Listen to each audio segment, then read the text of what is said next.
రెండో కొరింథీయులకు రాసిన పత్రిక 2వ అధ్యాయము 4వ వచనం.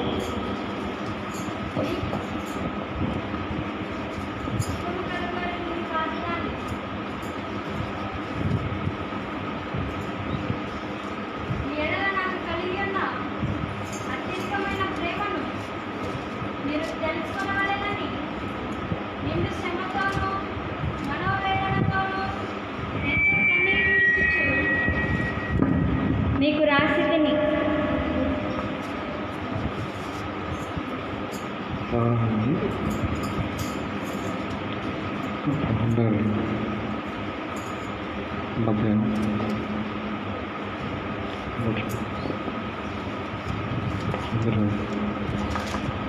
మీకు దుఃఖము కలుగవలనని కాదు గాని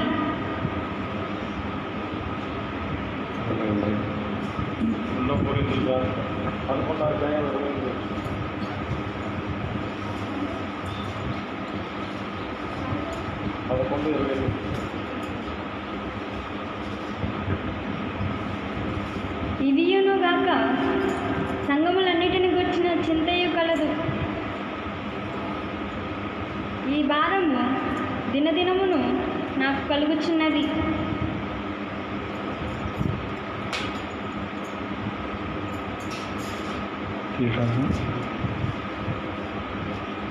సంఘములన్నిటిని గూర్చిన చింతయు కలదు.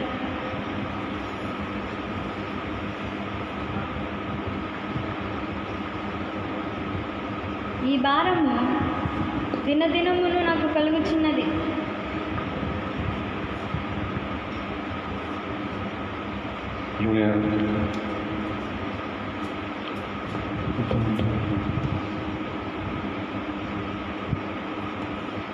ఇర్మియా గ్రంథం 9వ అధ్యాయం 1వ వచనం.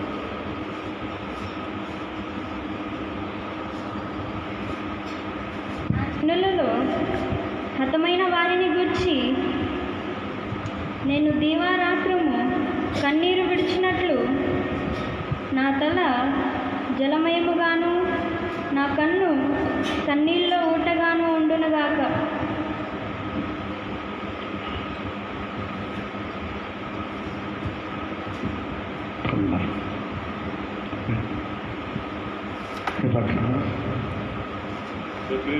పత్రిక 2వ అధ్యాయము 6వ వచనం.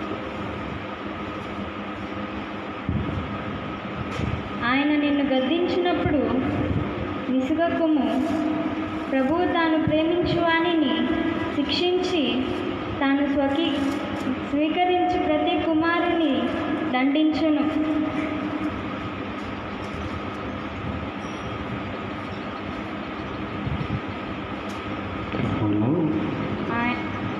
ఆయన నిన్ను గద్దించినప్పుడు విసుగకుము. ప్రభు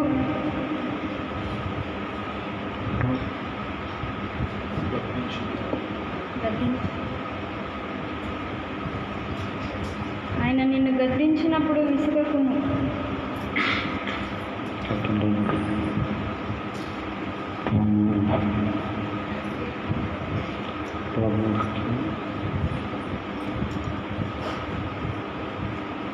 కీర్తనలో 119వ అధ్యాయము 136వ వచనం. జనులు నీ ధర్మశాస్త్రం అనుసరింపకపోయినందుకు నా కన్నీరు ఏరులై పారుచున్నది.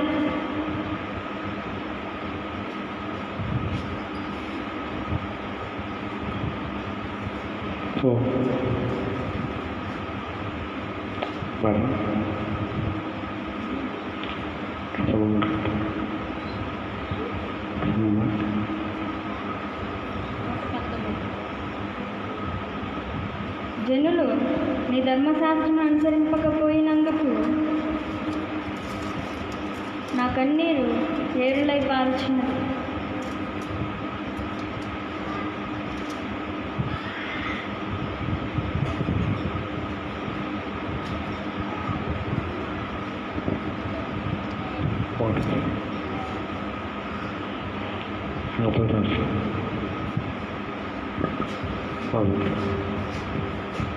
యాకోబు రాసిన పత్రిక 1వ అధ్యాయము 12వ వచనం.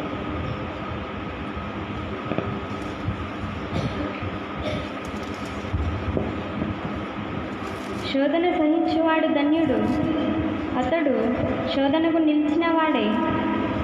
ప్రభు తన్ను ప్రేమించు వారికి వాగ్దానము చేసిన జీవ కిరీటము పొందును.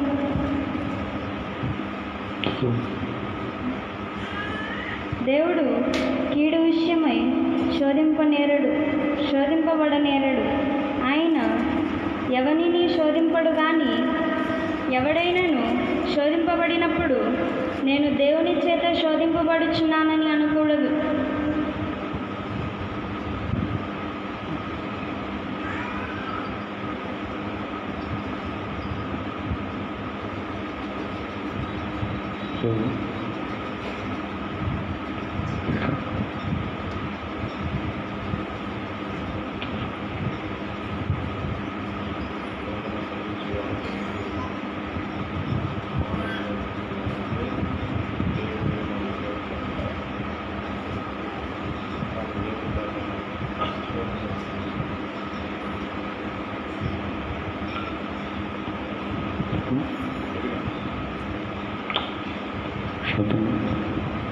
శోధన సహించువాడు ధన్యుడు, అతడు శోధనకు నిలిచిన వాడే. ప్రభువు తన్ను ప్రేమించు వారికి వాగ్దానం చేసిన జీవ కిరీటము పొందును.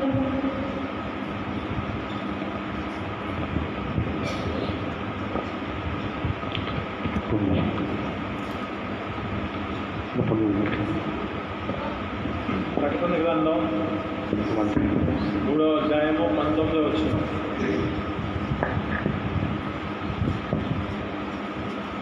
నేను ప్రేమించు వారినందరినీ గద్దించి శిక్షించుచున్నాను గనుక నీవు ఆసక్తి కలిగి మారు మనసు పొందుము.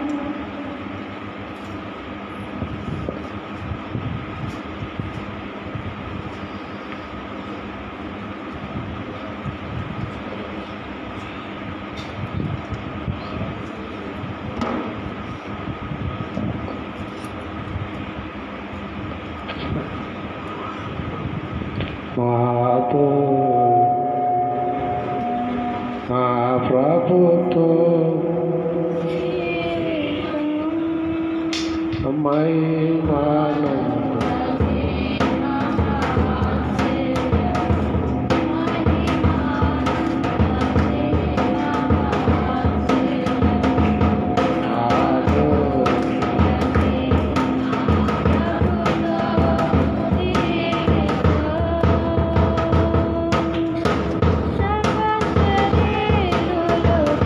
Thank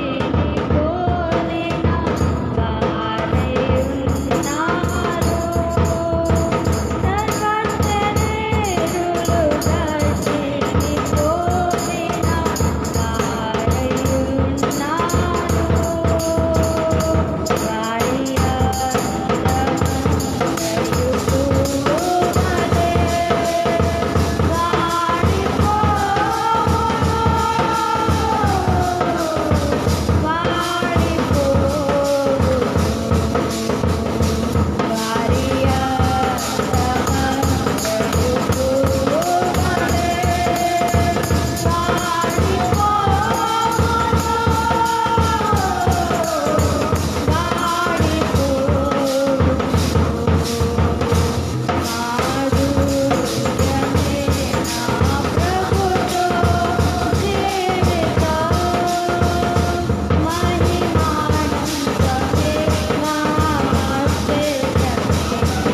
praise the Lord, hallelujah. హుషారుగా చూద్దాం. Praise the Lord, hallelujah. సంతోషంగా ఉన్నవారు హల్లెలూయా చెబుదాం, హల్లెలూయా. ఆనందంగా ఉన్నవారు హల్లెలూయా చెబుదాం, హల్లెలూయా. దేవుని సన్నిధికి వచ్చిన ప్రతి ఒక్కరికి, దేవుని యొక్క పరిశుద్ధ నామమున కూడి వచ్చిన ప్రతి ఒక్కరికి వందనాలు తెలుపుకుంటూ, దేవుని యొక్క సన్నిధిలో దేవుని యొక్క సేవకులు ఏం చెప్పారో నేనైతే వేటిని తీసుకోలేదు, కానీ దేవుడు నాకు ఈ వాక్యమును చూపించినట్లుగా దేవుని యొక్క ఈ మాటలు నేను ప్రకటన చేస్తున్నాను. యాకోబు రాసిన పత్రికలను మరలా చదువుకుందాం. 1వ అధ్యాయము 12వ వచనంలో అన్నమాట,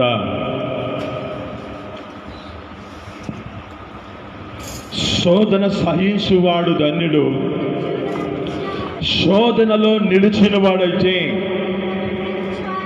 తను ప్రేమించిన వారికి వాగ్దానము చేసిన ఆ యొక్క జీవ కిరీటము పొందును.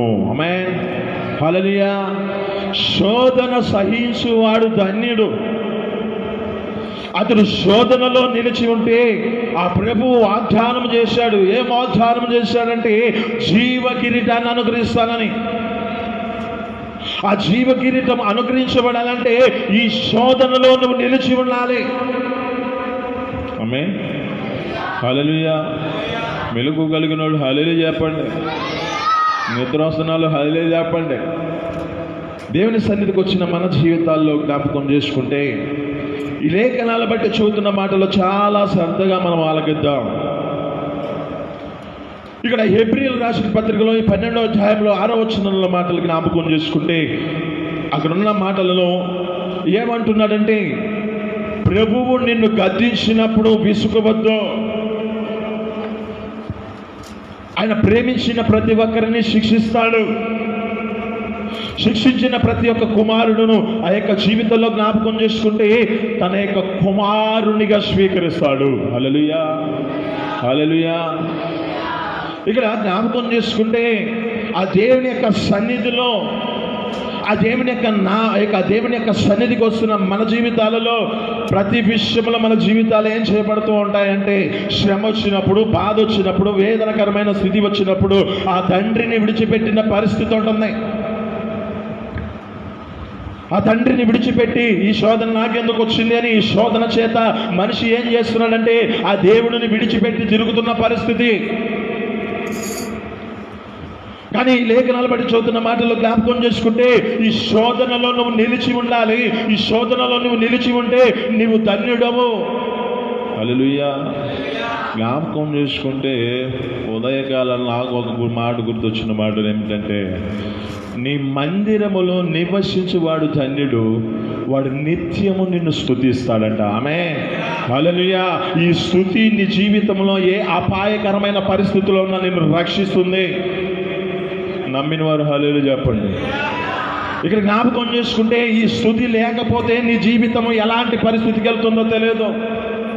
ఈ స్తుతి లేకపోతే నీ జీవితం ఎలాంటి పరిస్థితిలోనికి వెళ్తుందంటే నీవు ఏ మాత్రం ఇక రక్షించబడే పరిస్థితి ఉండదు.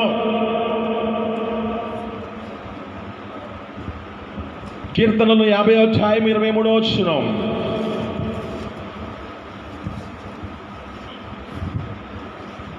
కీర్తనలు 50వ అధ్యాయం 23వ వచనం. స్తుతి యాగము అర్పించువాడు నన్ను మహిమపరుచుచున్నాడు, వానికి ఆ యొక్క దేవుని యొక్క రక్షణను కనుపరుచున్నట్లుగా మార్గము సిద్ధపరచుకుంటున్నాడు. హల్లెలూయా, హల్లెలూయా. మార్గము సిద్ధపరచుకుంటున్నాడు.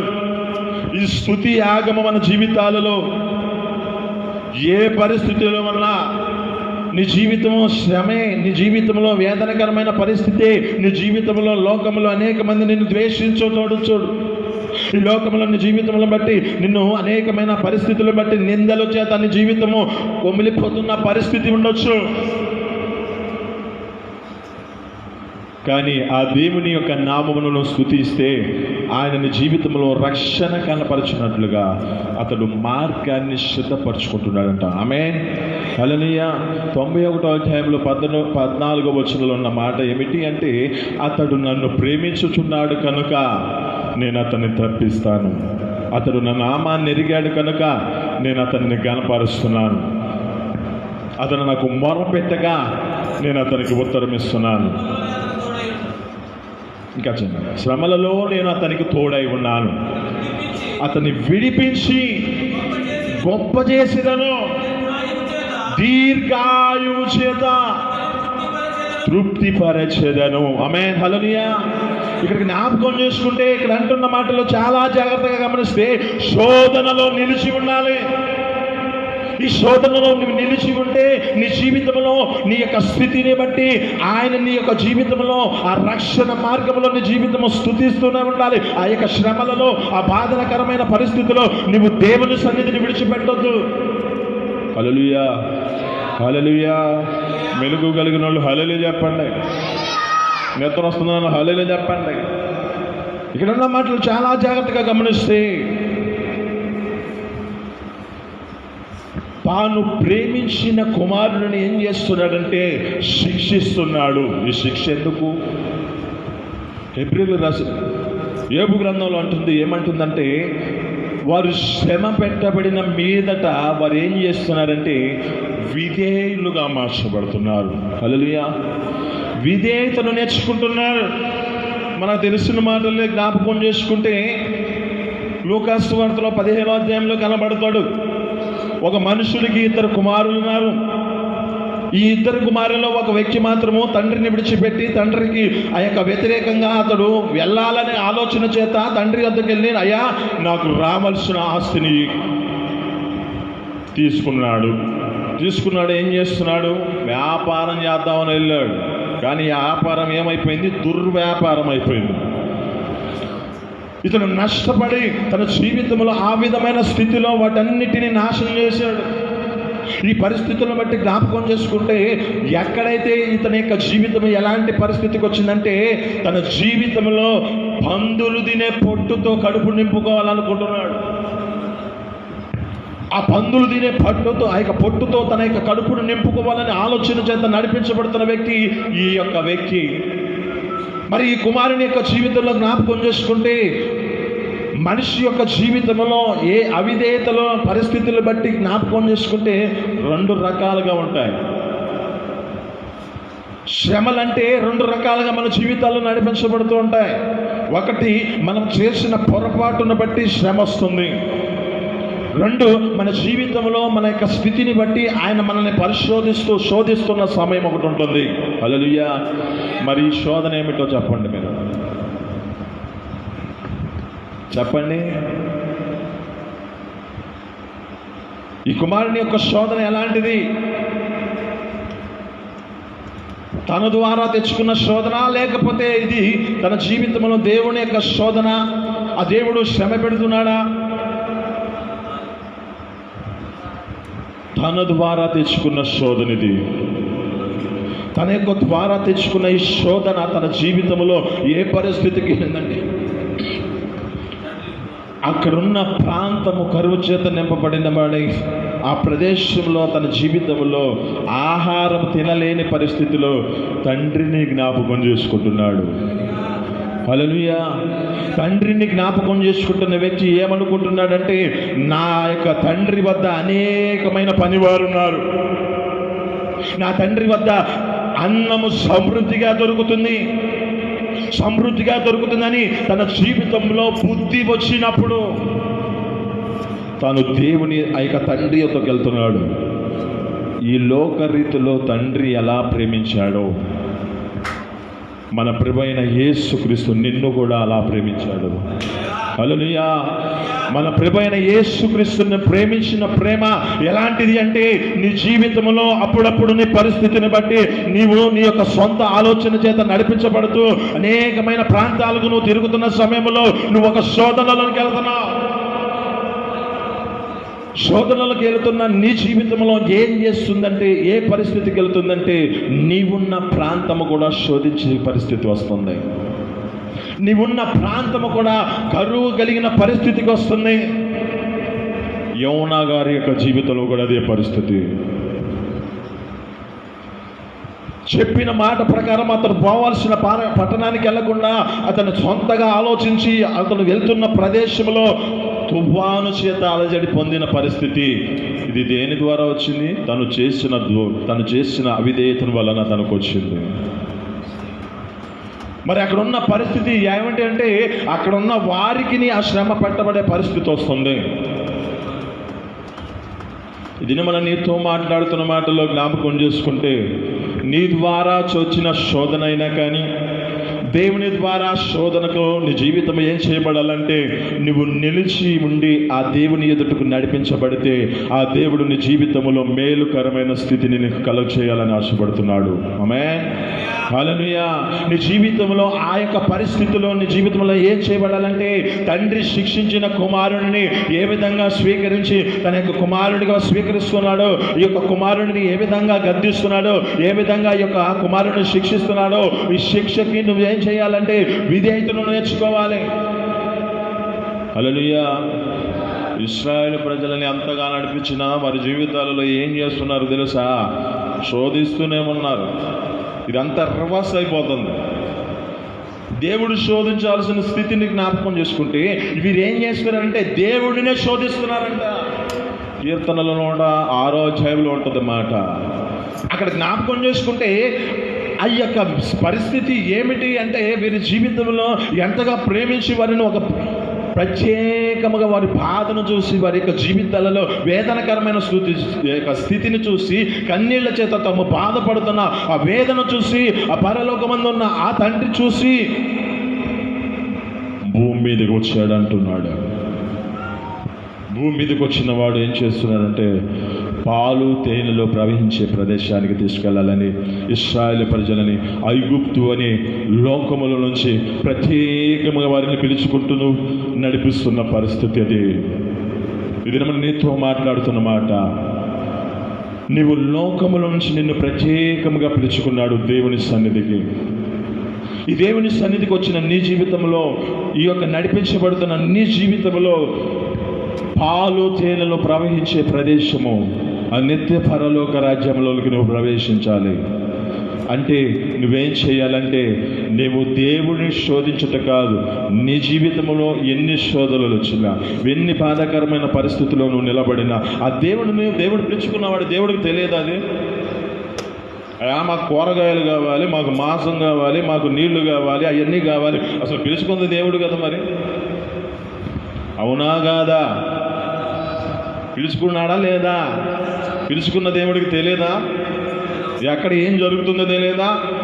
ఆయన అక్కడ ఆ కొండ మీద ఆ యొక్క మోషేతో మాట్లాడుతున్నప్పుడు వీరు చేస్తుంది కింద కనపడుతుంది ఆయనకి. మరి ఆయనకి తెలియదా? అన్నీ తెలుసా లేదా? ఏం చెప్పట్లేదండి, తెలుసు కదా. మరి వీరే శోధిస్తున్నారు. అయితే ఇక్కడ జ్ఞాపకం చేసుకుంటే ఈ మాటలు ఇంకొంచెం డైవర్ట్ అయిపోతున్నాయి. కానీ ఇక్కడ ఉన్న మాటలు చాలా జాగ్రత్తగా గమనిస్తే, ఇక్కడ బుద్ధి లేని కుమారుడి యొక్క జీవితం ఏ విధంగా బుద్ధి వచ్చినప్పుడు ఆ తండ్రి అద్దకు వెళ్తూ ఉన్నాడో, వెళుతున్న స్థితిలో ఏమంటున్నాడు? అయ్యా, నేను ఈ లోకంలో ఇక్కడ నీ యొద్ద నేను పాపం చేశాను, పరలోక తండ్రికి నేను విరోధంగా పాపం చేశాను అంటున్నాడు. తన జీవితాన్ని తెలుసుకున్నాడు.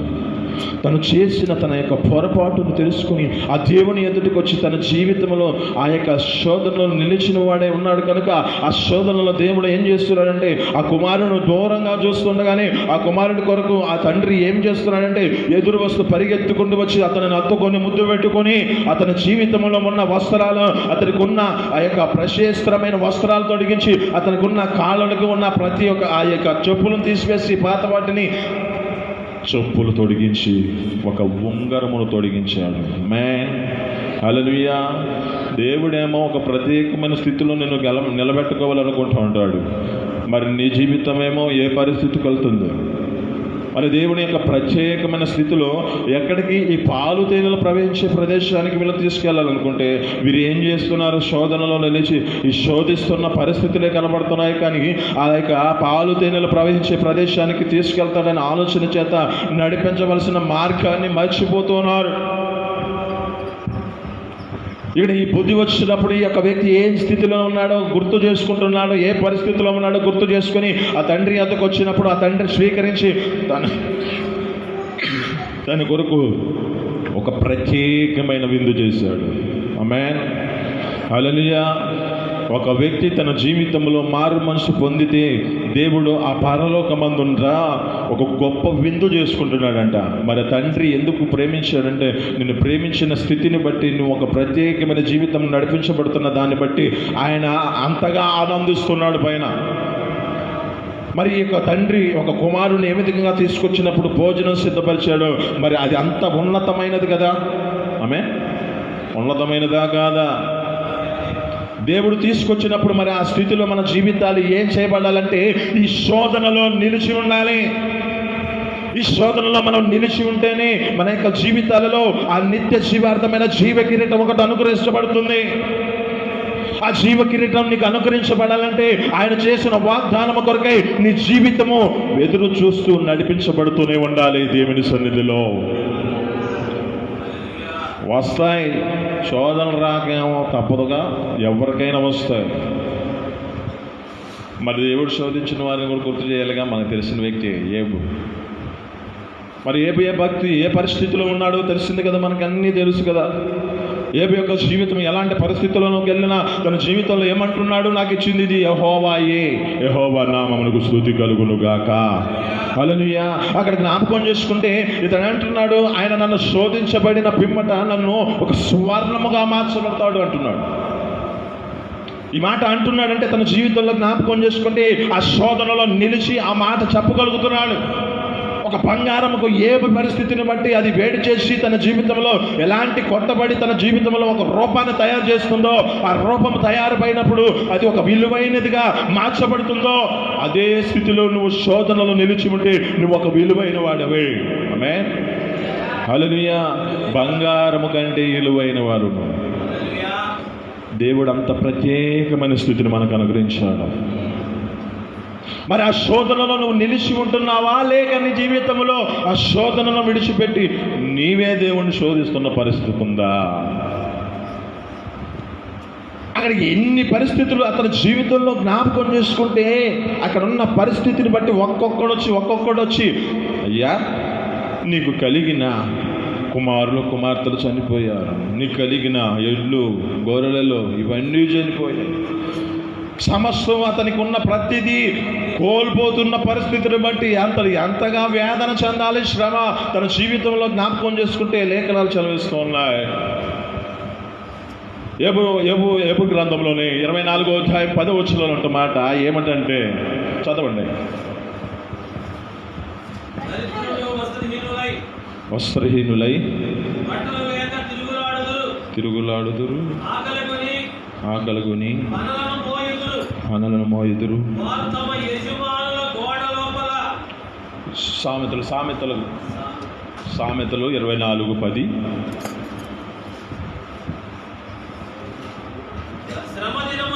శ్రమ దినమున నీవు కృంగిన వేళల నీవు చేతగాని వాడవగుదువు. చాలు, ఇక్కడ ఉన్న మాటలు చాలా జాగ్రత్తగా గమనిస్తే, శ్రమ దినమున నువ్వు కృంగితే చేతగాని వాడి వగుదువు అంటుంది. శ్రమ దినమున మన జీవితాలలో కృంగిపోయిన జీవితంలో నడిపించబడితే, ఈ శ్రమల మన జీవితాలలో ఆయన ఎంతో నిరీక్షణతో నడిపించబడలేని పరిస్థితులు ఉంటే నీవు చేతగాని వాడి వగుదువు అంటున్నాను.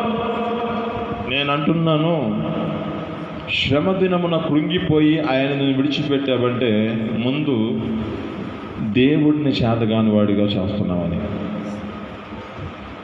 మనం నమ్ముకున్న తగిన దేవుడు, మన యొక్క జీవితాలలో ప్రతిదీ ఎరిగిన దేవుడు, మన యొక్క స్థితిని బట్టి ఎప్పుడు ఏది కావాలో అది అనుగ్రహించడానికి ఎదురు చూస్తున్న దేవుడు. నీ విషయంలో ఆయన ఏమి ఉద్దేశించాడో ఆ కార్యాలన్నీ సమయానికి అనుకూలపరచడానికి దేవుడు తగిన సమయం ఒకటి ఉంటుంది. అప్పటి వరకు నువ్వు శ్రమలలో నిలిచి ఉండాలి. ఆమేన్, హల్లెలూయా. నేను ఒక మాట గుర్తు చేస్తున్నా. నేను 2014లో కన్న కళ 2025 ఎండుకు గుర్తు చేశాడు దాన్ని. ఎదురు చూస్తూ ఉన్నా. నేను అనుకున్నాను లోకానుసారంగా ఇది ఈ విధమైన స్థితిలో ఉండొచ్చు అనుకున్నాను. కానీ దేవుడు ఒక ప్రత్యేకమైన ఆత్మ సంబంధంగా నాకు తెలియజేశాడు. ఆమేన్, హల్లెలూయా. నాకు దేవుని సేవకులు చెప్పిన మాట బాగా గుర్తు. అది ఎప్పుడో చదివాడంట. సామెతల గ్రంథం 7వ అధ్యాయంలో ఏమంటుంది అది? అక్క నాకు చెలికత్తయో జ్ఞానముతో 3-4 వచనం అనుకుంటా, 7వ అధ్యాయం. జ్ఞానముతో నువ్వు అక్కనవియు, తెలివితో నువ్వు నా చెలికత్తవేనో చెప్పుము అంటున్నాడు. ఈ మాటని సేవకులు ఎప్పుడో చదివారు అంట. కానీ అది కొన్ని సంవత్సరాల తర్వాత తనకు ఆ యొక్క అర్థం తెలిసిపోయింది. అలాగే నా జీవితంలో కూడా ఈ మాట చదువుతున్నమాట. 2014లో కలిగిన కళ 2025 అంటే ఇప్పుడు ఎంతవరకు 11 సంవత్సరాలు. మరి ఆ దేవుని సన్నిధిలో ఎదురు చూస్తూనే మనం నడిపించబడాలి. హల్లెలూయా. ఆ దేవుని యొక్క సన్నిధిలో తగిన సమయంలో ఏది కావాలో అది దేవుడు అనుగ్రహిస్తాడు. ఆమేన్, హల్లెలూయా. ఇది అంతకు ముందు అనుగ్రహించలేని పరిస్థితుల్లో నేను అనుకుంటున్నాను. ఏమనుకున్నానంటే, ఏ స్థితిలో నా జీవితంలో ఈ విధమైన పరిస్థితులు వచ్చినప్పుడు ఆ దేవుని యొక్క సన్నిధిలో మనం వాడబడుతున్న పరిస్థితి లేదే అని ఒక బాధకరమైన పరిస్థితులు ఉన్నప్పుడు దేవుడు నా జీవితంలో గొప్ప మేలు చేశాడు. మీకు తెలియదు, కొన్ని మందికి ఉదయకాలన దేవుని యొక్క సన్నిధిలో వాక్యమును బోధించడానికి నాకు అవకాశం ఇచ్చాడు దేవుడు. హల్లెలూయా. కొంచెం ఎక్కడైతే కాదు, అది ఆన్లైన్లో, కానీ దేవుడు ప్రతి దినాన దేవుని యొక్క సన్నిధిలో వాక్యమును బోధించడానికి దేవుడు నాకు అనుగ్రహించాడు. హల్లెలూయా. దేవుని యొక్క సన్నిధిలో ఒక మేలును మన జీవితాలలో జరగాలంటే ముందు మన జీవితంలో ఆ శోధనలో నిలిచి ఉండాలి. ఎన్ని పరిస్థితులైనా రావచ్చు, నీ జీవితంలో నిందలే రావచ్చు, నీ యొక్క స్థితిని బట్టి మరణకరమైన పరిస్థితి కలగవచ్చు. అయినను దేవుని సన్నిధిలో నిలబడుతూ జీవించాలి. హల్లెలూయా. ఆ దేవుని యొక్క సన్నిధిలో నిలబడిన ఈ యొక్క వ్యక్తి యోబు గారి యొక్క జీవితం ఎలాంటి పరిస్థితి? యోబు గారి యొక్క జీవితం ఎలాంటి పరిస్థితి? మొదట చూస్తేనేమో సమస్తము కోల్పోయాడు. తర్వాత చూస్తేనేమో తన శరీరం అంతా పెంకుల చేత గీక్కుంటున్న పరిస్థితి. ఈ పరిస్థితిలో అక్కడ ఉన్న అపవాది ఏం చేస్తుంది? తన భార్యలో కూతురు చెబుతుంది కదా మాట, ఎందుకు అయ్యా ఇంత యథార్థత ఎందుకు నీకు? లోకంలో మనుషుల జీవితాల్లో కూడా నిన్ను ప్రేమించేవారు నీ పక్కనే ఉంటారు. వారు పక్కనే ఉన్నా ఏం చేస్తారంటే, ఇంకెందుకయ్యా ఇలాంటి స్థితి నీకెందుకు? ఆ దేవుని నమ్ముకున్నా ఏం చేశాడు నీకు అని చెప్పి పరిస్థితులు వస్తాయి. అయినా నువ్వు దేవుని ఎదుట నిలబడుతూ జీవించాలి. హల్లెలూయా. అన్న యొక్క జీవితం ఏ పరిస్థితిలో ఉంది? అన్న యొక్క జీవితంలో ఒక నిందల చేత తన యొక్క జీవితం నడిపించబడుతున్న పరిస్థితి. కానీ ప్రతి దినాన దేవుని యొక్క సన్నిధిలోనికి వెళ్ళి తన జీవితంలో దేవుని సన్నిధిలో తన యొక్క ఆత్మని కుమ్మరించుకుంటుందంట. కుమ్మరించుకుంటున్న దాన్ని చూసి కూడా సేవకుడు అనుకుంటున్నాడు, సేవకుడు అపార్థం చేసుకుంటున్నాడు. ఇంత పొద్దున్నే వచ్చింది, మద్యం దాగి మత్తురాల ఇక్కడ వచ్చి మత్తురాలే ఉందని చెప్పి అనుకుంటున్నాడు ఆయన. ఆమె అంటుంది, అయ్యా అలా అనవద్దు, నేను నా దేవుని సన్నిధిలో నా ఆత్మను కుమ్మరించుకుంటున్నాను అంటుంది. ఆమేన్. హల్లెలూయా. ఆమె జీవితంలో ఎప్పుడైతే ఇది నమ్మిందో తన యొక్క స్థితిలో జ్ఞాపకం చేసుకుంటే ఆయన చెప్పిన మాట ప్రకారం తన జీవితంలో అప్పుడు నుంచి ఒక నిరీక్షణతో కొనసాగించబడి తన జీవితంలో ఒక మేలుకరమైన స్థితిని అనుభవించింది. హల్లెలూయా. నీ జీవితంలో కలుగుతున్న పరిస్థితులను బట్టి శ్రమ చేత నువ్వు బాధపడుతున్న స్థితి ఉండొచ్చు, నువ్వు నిందల చేత నీ జీవితం నడిపించబడుతున్న పరిస్థితి ఉండొచ్చు, నిన్ను అనేక మంది ద్వేషిస్తున్న నీ పరిస్థితిని నీ జీవితంలో ఈ విధంగా ఉండొచ్చు. నన్ను ఎవరు ప్రేమించటం లేదులే, నేను ఒంటరినిలే అనుకొనవద్దు. ఒక మాట, లేయా ద్వేషింపబడుట యెహోవా చూచాడంట. హల్లెలూయా. లేయా ద్వేషించబడుట యెహోవా చూచిన కనుక ఆమె జీవితంలో గర్భఫలం అనుగ్రహించి ఆమె జీవితంలో జ్ఞాపకం చేసుకుంటే వీరు ఒక దేవుని యొక్క నామమును స్తుతించేవారు ఆమె జీవితంలోంచి వచ్చారు. హల్లెలూయా. దేవుని యొక్క సన్నిధికి వస్తున్న నీ జీవితంలో కూడా ఈ శోధనలో నిలిచి ఉండాలి. ఈ శోధన చేత నీ జీవితం నడిపించకూడుతున్న నీ జీవితంలో ఎన్నో ఎన్నో శ్రమలు వస్తూ ఉంటాయి. కృంగొద్దు.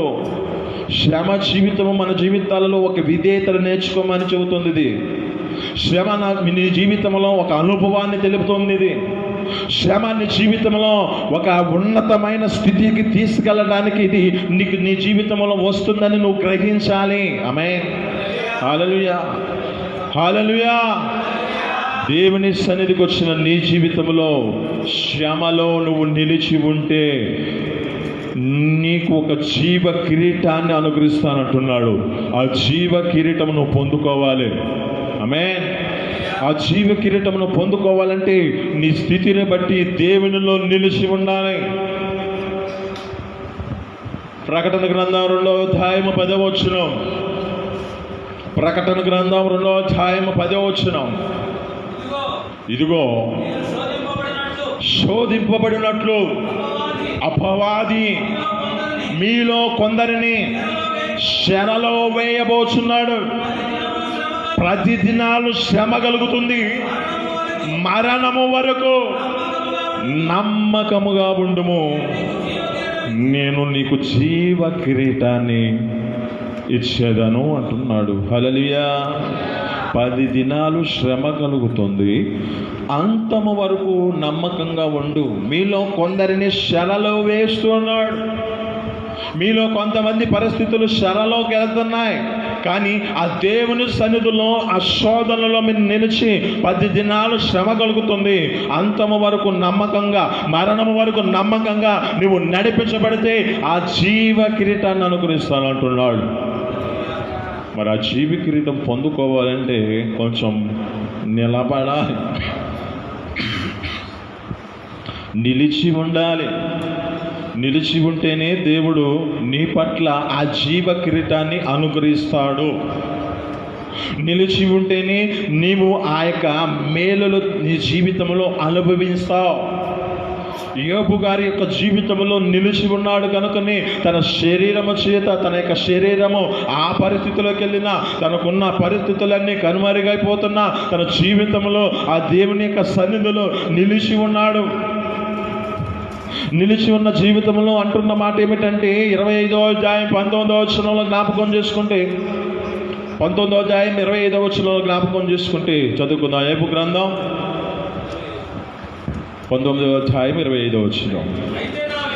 అయితే నా విమోచకుడు సజీవుడనియో తర్వాత భూమి మీద నిలుచునని నేను ఎరుగుదును.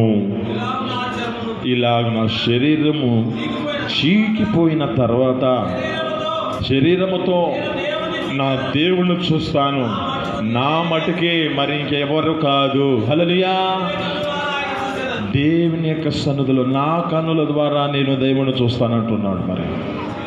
మరి నువ్వు అంటున్నావా? మరి ఆ దేవుని సన్నిధిలో నువ్వు శోధనలో నిలిచి నిలబడుతున్నావా? ఆ శోధనలో జీవితాన్ని బట్టి, నీ స్థితిని బట్టి ఒకరితో నువ్వు చెప్పగలుగుతున్నావా? నాకు దేవుడు తగిన సమయంలో నాకు దేవుడు ఒక జీవ కిరీటాన్ని అనుగ్రహిస్తున్నాడని చెప్పగలుగుతున్నావా? అపోస్తులైన పౌలు ఎన్ని శ్రమలు పట్టబడ్డాడు. అపోస్తులైన పౌలు ఏ పరిస్థితిలో ఉన్నాడు? అపోస్తులైన పౌలు యొక్క ఏ పరిస్థితి అంటే తన జీవితంలో ఎన్నో శ్రమల్లో పట్టబడ్డాడంట. కపట సహోదరుల చేత తన జీవితంలో అనేకమైన ఆపదలలో పడ్డాడట. ఎన్ని ఆపదలు ఉన్నా దేవుని సన్నిధిలో నిలిచినవాడిగా కనబడుతున్నాడు అని అంటున్నాడు. పందెమ రంగు రమందు నేను పరిగెత్తుతున్నాను, ఓపికతో నేను పరిగెత్తుతున్నాను, నా కొరకు జీవ కిరీటం అనుగ్రహించబడుతుంది, దాచబడింది అంటున్నాడు. హల్లెలూయా, హల్లెలూయా. దేవుని సన్నిధిలోకి వచ్చిన మన జీవితాలలో ఆ జీవ కిరీటము మనం పొందుకుందుముగాక. ఆమేన్. ఈ మాటలు మీ వెనుకల్లో దీవించి ఫలించునుగాక. ప్రతి ఒక్కరు మోకరిద్దాం.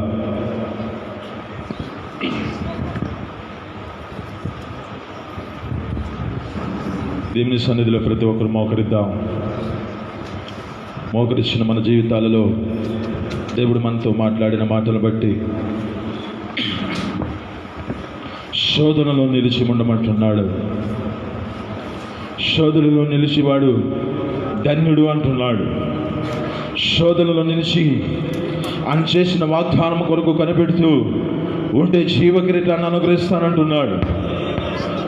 ఆ జీవ కిరీటం పొందుకోవాలంటే నీవు నీ జీవితంలో శ్రమలలో కృంగిపోకూడదు. శ్రమలలో నీ జీవితము ఎలాంటి పరిస్థితుల్లోకి వెళ్ళి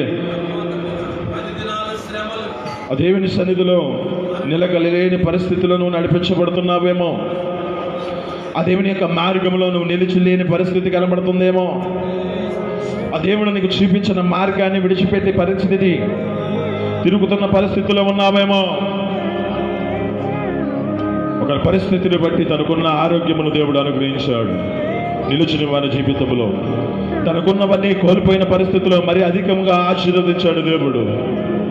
మరి నీ జీవితంలో నువ్వు పరిస్థితిని బట్టి నువ్వు అనేకమైన పరిస్థితిలో కోల్పోతున్న పరిస్థితిలో నీ జీవితంలో అనుకుంటూ ఉండొచ్చు, దేవుడు లేడని, దేవుడు నాకేం చేయలేదని, ఈ శ్రమ ఏంది నాకేందని దేవుడిని విడిచిపెడుతున్న పరిస్థితిలో నీ జీవితం ఉన్నదేమో. నా దేవుడు నీకు జీవ కిరీటాన్ని అనుగ్రహించాలంటున్నాడు. 10 దినాలు నీ జీవితంలో శోధించబడుతూ ఉంటావు.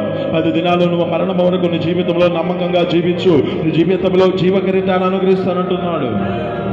ఆ జీవ కిరీటం నీ జీవితంలో కావాలా? ఆ జీవ కిరీటం పొందుకోవాలని ఆశపడుతున్నావా? ఆ జీవ కిరీటం నీ జీవితంలో కావాలంటే ఆ దేవుని సన్నిధిని నేను నిర్లక్ష్యపరచుకోకు. ఆ దేవుడు నీ జీవితంలో గద్దించినప్పుడు నువ్వు విసుకోవద్దు. ఆయన నిన్ను శిక్షించినప్పుడు నువ్వు తునీకరించవద్దు. ప్రభువు తాను ప్రేమించిన వారందరినీ శిక్షిస్తాడు. శిక్షించిన ప్రతి ఒక్కడు తన కుమారునిగా స్వీకరిస్తాడు. కుమారుడిని స్వీకరించిన వాడిగా తన జీవితంలో శిక్ష ఫలం పొందుటకే కాదు, కానీ వారు తురి యొక్క జీవితాలలో దుర్పిచ్చిలే కానీ కుమారులు కాదంటుంది. నువ్వు ఆ శోధనలో నిలిచి ఉంటే నువ్వు ఆయన కుమారుడిగా ఆయన స్వీకరిస్తాడు. ఒక కుమారుడు తన జీవితంలో బుద్ధి వచ్చినప్పుడు, ఎలా కుమారుడు తండ్రి వద్దకు వచ్చినప్పుడు తన యొక్క స్థితిని జ్ఞాపకం చేసుకుంటూ తన జీవితంలో శోధనలో నిలిచి దేవుని యొద్దకు తండ్రి యొద్దకు వచ్చాడు. ఆ తండ్రి యొద్దకు వచ్చి తన జీవితంలో చేసిన పాపంలో తనకు చేసిన అవిధేయతలను దేవుని ఎదుట ఆ తండ్రి ఎదుట ఒప్పుకుంటున్నాడు. దేవుని సన్నిధిలోని జీవితంలో చేసిన అవిధేయతలను దేవుడి ఎదుట ఒప్పుకో. దేవుడు నీ జీవితంలో ఒక ఉన్నతమైన నీ జీవితంలో దేవుడు ఒక ప్రత్యేకమైన స్థితిలో నిన్ను నిలబెట్టాలని ఆశపడుతున్నాడు. స్తుతి స్తుతి స్తుతి స్తుతి స్తుతి స్తుతి స్తోత్రం స్తోత్రం స్తోత్రం స్తోత్రం స్తుతి స్తుతి స్తుతి స్తోత్రం స్తోత్రం స్తోత్రం స్తోత్రం స్తోత్రం స్తుతి స్తుతి స్తుతి స్తుతి స్తుతి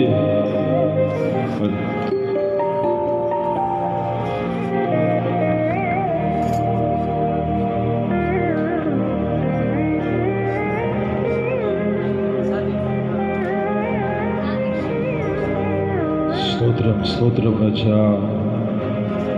ఈ జీవ కిరీటం నాకు అనుగ్రహించయ్యా.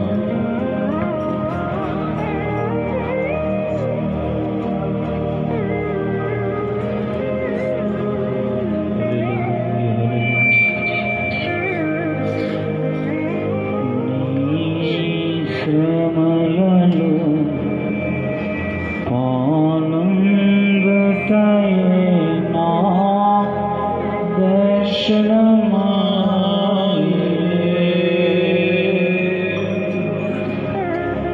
నా సన్నందున శ్రమలు సహించి నీ వారసుడనైతే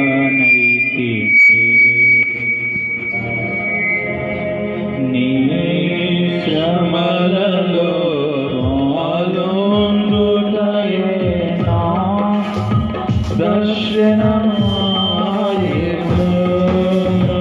నా సన్నందున శ్రమలు సహించి నీ వారసుడనైతివి. నా ధన్యత, ఓహో నా భాగ్యము, ఏమని వివరింతును, ఏమని వివరింతును. నా ధన్యత, ఓహో నా భాగ్యము,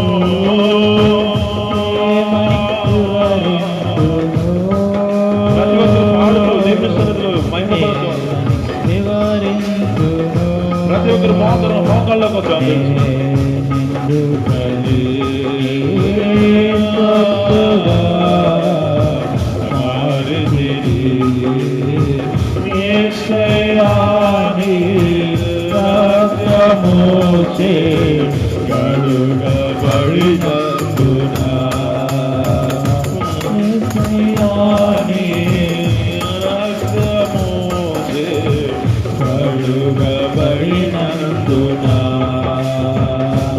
నీ అనాది ప్రణాళికలో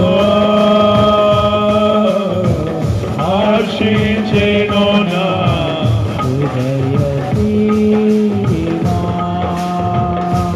నీ అనాది ప్రణాళికలో హర్షించెను నా హృదయ